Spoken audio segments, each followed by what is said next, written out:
Dallas police released body camera footage from a shootout with an armed man in front of an old East Dallas home. We want to warn you that some of the video is intense. Drop the gun! Drop the gun or you're gonna get shot! Drop it! Put it down! Put it down! Shot fire! No officers were hit, but 64-year-old Daryl Hibbard was killed in his front yard. Chief Eddie Garcia says the big question is why a man with no felony criminal record would not put down the gun and fired at police. Fox 4's Sean Rabb live now at DPD headquarters. Sean. Heather, I spoke with Daryl Hibbard's family today. They tell me something had to be terribly, terribly wrong yesterday morning at 5:30 a.m. They tell me he's not a violent person and that he would never threaten police. Watch and listen now. First, to the 911 call, one of the many 911 calls that brought police to Old East Dallas, and then Chief Eddie Garcia sets the scene for the video you're about to see. I just saw an older white male with a gun. He had it in the air. He was in the middle of the street. You're about to see an officer's worst fear, a close encounter gunfight. You will also see bravery in the manner in which these officers handled this unfortunate and life-threatening situation. You will also see an officer remain in a gun battle with a suspect as she is actively taking rounds to a door that she's behind. First officer to arrive, Brandy Walling. Put the gun down!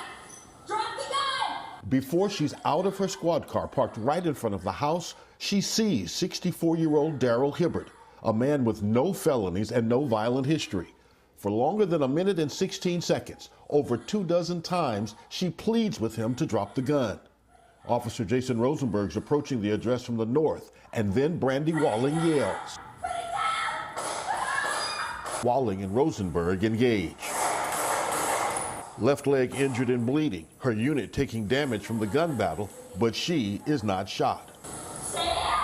Wounded, Walling still giving commands that police say Hibbard continued to ignore. As the suspect was on the ground, he was still firing or pointing his weapon at officers.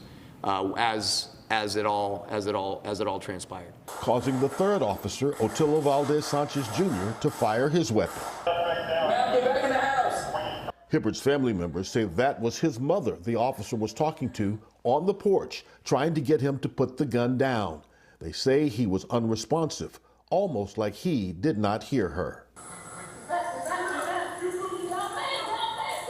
The chief says more loaded guns were on the porch, and the bomb squad searched the home after detectives were told there may have been explosives inside. None were found. The chief wants to know more about Hibbard's history. This is a tragedy for the family and friends of Mr. Hibbard, but it is also a tragedy to our officers who were involved yesterday morning. This is never our intended outcome.